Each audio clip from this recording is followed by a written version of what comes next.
পয়লা বৈশাখের দিনে গিরিদার একটা মনস্কামনা আছে, যেটার জন্য আজ আমরা যাব মা তারার দর্শনে। সেই মনস্কামনা হলো যেন প্রথম বছরে একটা সুন্দর মেয়ে জুটে যায়। কিরকম মেয়ে চাও? তারাপীঠের মেয়ে চাও? পূজারি ঘর হবে?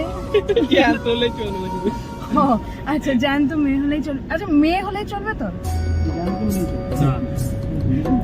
মানে মেয়ে দরকার? আচ্ছা, মানে মানুষ হলেই চলবে তো?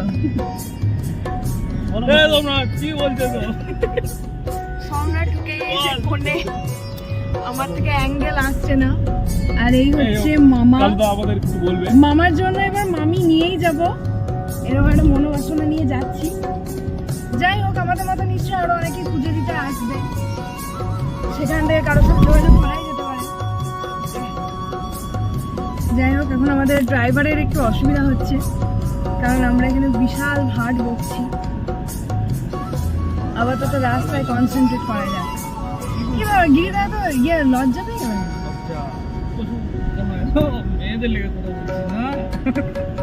আচ্ছা, ঠিক আছে, তাহলে মেয়েদের দেখো। আমি কোথাও ভালো ছবি তোলার জায়গা দেখ, এখানে জঙ্গলে ফটোশুট চলছে।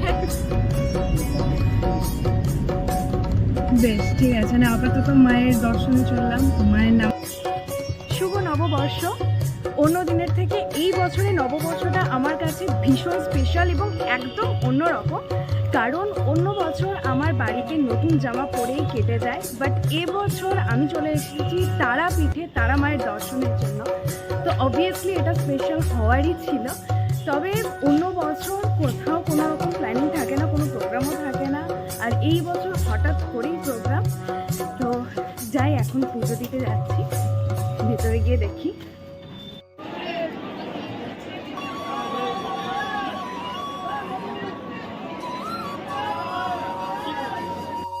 যারা তারাপীঠে এসেছো তারা জানোই যে কত ধৈর্য নিয়ে মায়ের কাছে পুজো দিতে হয়।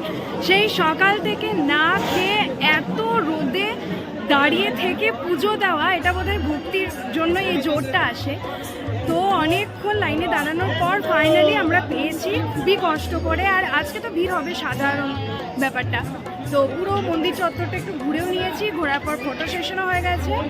তো এবার যাব, দিয়ে আমাদের জুতো রাখা আছে ওগুলো নিয়ে নেব।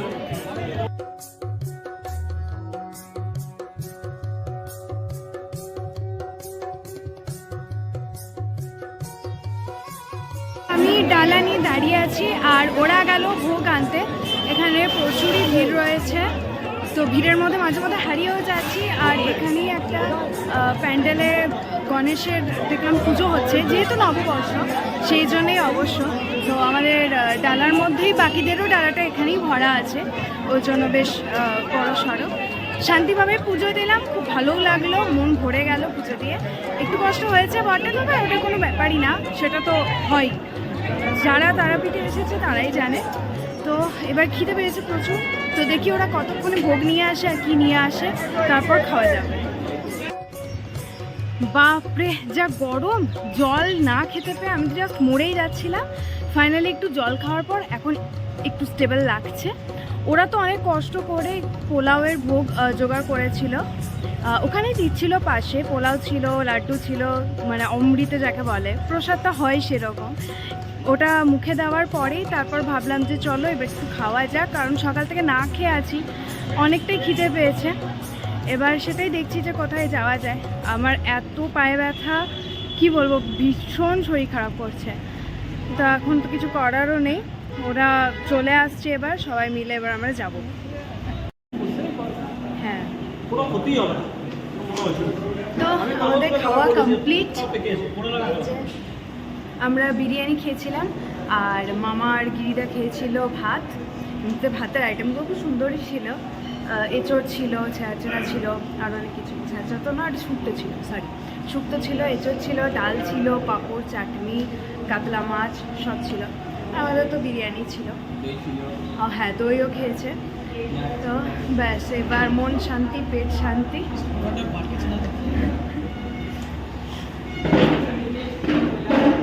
চলো এবার এখান থেকে এবার বেরোবো।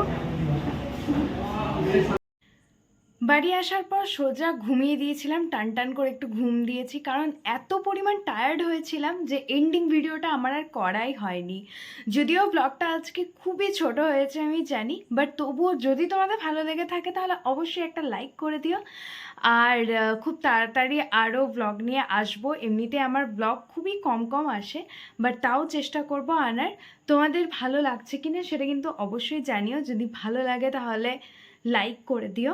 ব্যাস, আবার দেখা হচ্ছে নেক্সট ব্লগে।